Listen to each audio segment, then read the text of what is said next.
Armata! Пострел! The battle for Bakhmut began in May last year and hasn't stopped since. Several months later, Russian forces, led by mercenaries from the paramilitary Wagner group, advanced towards the town, once home to 70,000 people. As death and destruction mounted, most of Bakhmut's people fled, leaving behind what one Ukrainian commander recently described as utter hell. Мабуть, 70% цього міста його майже немає. 70% of the city doesn't exist anymore. Every single house is damaged. A lot of roads are destroyed too. Everywhere you can hear artillery fire, mortar shelling and gun barrels too.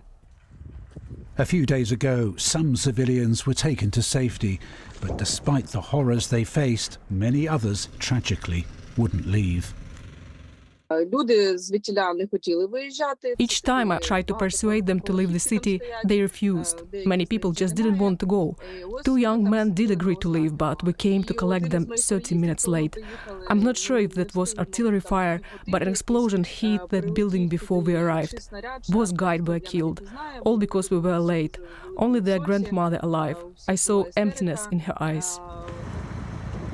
Soon after that, it looked like Ukrainian forces were preparing to pull out of Bakhmut, but last night President Zelensky made clear they would fight on.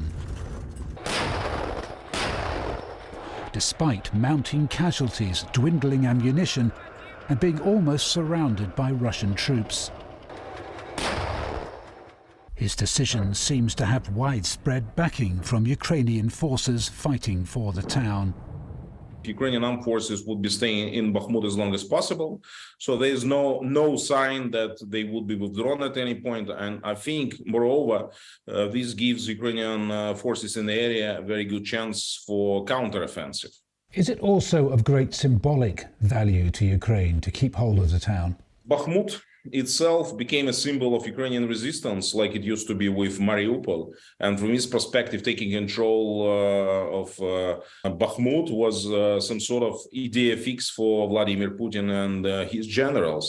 Likewise, for Ukrainian military, Bakhmut is a symbol of Ukrainian resistance, Ukrainian military spirit. And I think from this perspective, Bakhmut would be kept as long as possible, like I said. But given the extent of the bloody stalemate, why is Ukraine hanging on? Strategic now in that it offers an opportunity to wear down, exhaust the Russians, take out some of their units. So it's acquired a strategic significance that doesn't bear much relationship to the town itself now, which is largely rubble and depopulated. Who can least afford to lose this battle? The Russians probably can least afford to lose it because the Ukrainians have already indicated that they could leave and nothing else much would change in the war.